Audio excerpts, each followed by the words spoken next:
Everyone, তোমরা কেমন আছো? আশা করি সবাই ভালো আছো, আমিও ভালো আছি। Welcome to my channel. চলো আজকে তোমাদেরকে বানিয়ে দেখাবো মেটে কষা। একটা পাত্রে ছোট ছোট করে কেটে নিলাম মেটে, তো ওখানে নুন, হলুদ, স্বাদ মতন সর্ষের তেল দিয়ে ভালো করে মেখে ওটাকে আধা ঘন্টা রেখে দিলাম।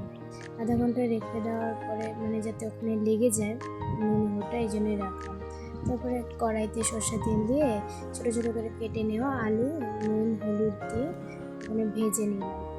আলুটা না এমনই একটা জিনিস, আমার না আলু কোনো কিছুতে যদি আমি কোনো তরকারিতে না দিই তো আমার না ভালোই লাগে না, পরিপূর্ণ হয় না খাওয়াটা। এরকম অনেকেই আছে আলু প্রেমী, সেই আলু প্রেমী হলো আমি। এবার আবার আলুটাকে উঠিয়ে ওখানে কড়াইতে সর্ষের তেল দিয়ে ওখানে গোটা গরম মশলা ফোড়ন দিয়ে দিলাম। একে একটু পেঁয়াজ দিয়ে নিলাম। পেঁয়াজটাকে হালকা করে ভেজে টমেটো কুচি দিয়ে ভেজে লাল লাল যখন হয়ে আসবে তখন ওখানে সব বাটা মশলা দিয়ে দিলাম, যেমন লঙ্কা, আদা রসুন বাটা, পেঁয়াজ বাটা দিয়ে ভালো করে নেড়েচে ওখানে হলুদ গুঁড়ো, জিরে গুঁড়ো, তারপরে ধনে গুঁড়ো, স্বাদ মতো নুন। আমি অল্প নুনটা না সব কিছুতে কমই খাই, বেশি নুন ভালো পাই না, যদিও তোমরা তোমাদের স্বাদ মতো নুন দিয়ে নেবে। তারপরে সেখানে ম্যারিনেট করা মেটেটা দিয়ে দিলাম, দিয়ে সেটাকে নেড়ে দিলাম, নেড়ে দিয়ে ওখানে ভেজে রাখা আমার স্বাদের আলু দিয়ে দিলাম, দিয়ে ওটাকে নেড়ে ছেড়ে দিলাম। নেড়ে দিয়ে যখন ওখান থেকে হালকা করে তেল ছেড়ে আসবে দেখছো, তখন ওখানে অল্প জল দিয়ে দিবে, জল দিয়ে আবার নেড়ে দিবে।